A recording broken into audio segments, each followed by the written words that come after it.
Il-Parlament approva b'unanimità liġi l-ġdida dwar is-saħħa u sigurtà fuq il-post tax-xogħol.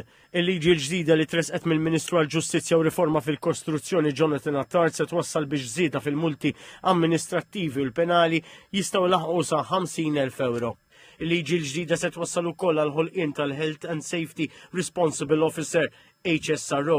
Dan l-uffiċjal f'livell għoli ta' kumpanija se jkun responsabbli għas-saħħa u s-sigurtà fuq il-post tax-xogħol foqsma meqjusa aktar riskjużi. Fuq il-pjattaforma X il-Prim Ministru Robert Abela qal li din il-liġi se tfisser ħarsien akbar għal ħaddiema fuq il-post tax-xogħol, qal li infurzar akbar u multi jeħrex huma ċ-ċavetta ta' din ir-riforma saħaq li kull ħaddiem jixraqlu protezzjoni u dinjità ugwali. Fis-stqarrija ftit qabel tlaqqa l-Parlament il-Partit Nazzjonalista qal li fis-stadju ta' kumitat tal-kontribut tiegħu biex il-liġi tkun imtejba. Qal li l-liġi kif imresqa mhix kompluta u bżonn isir ħafna xogħol biex jiġi żgurat li tipprovdi salvagwardji meħtieġa biex jitnaqsu l-korrimenti l-imwiet fuq il-post tax-xogħol. L-oppożizzjoni qalet li l-abbozz imressaq kien nofs leħja u sar blaġla sempliċiment biex issir xi ħaġa minn dak imsemmi fl-inkjesta pubblika Jean Paul Sofija.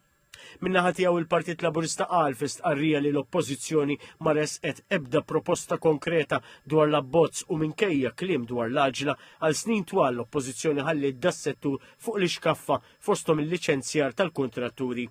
Semma li l-liġi l-ġdida tfasslet wara konsultazzjoni wiesa saru 13 il-sottomissjoni minn imsieħba soċjali u anke tibdil fil-Parlament stess. Għali għal kontrarju ta' dak allegat mill-oppożizzjoni, il-Gvern diġà implementa numru ta' regolamenti u ser ikompli jagħmel dan fi żmien li ġej. Intant matul l-istess seduta l-Parlament ivvota favur li żgħażagħ ta' 16-il sena jiftħu kont bankarju u jiddepożitaw flushom il-bank.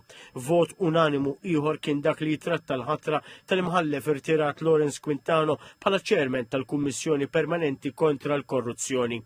L-imħallef irtirat serva f'diversi karigi fosthom fl-Uffiċċju tal-Avukat Ġenerali u kien jispeċjalizza b'mod partikolari fil-qasam ta' drittijiet tal-bniedem.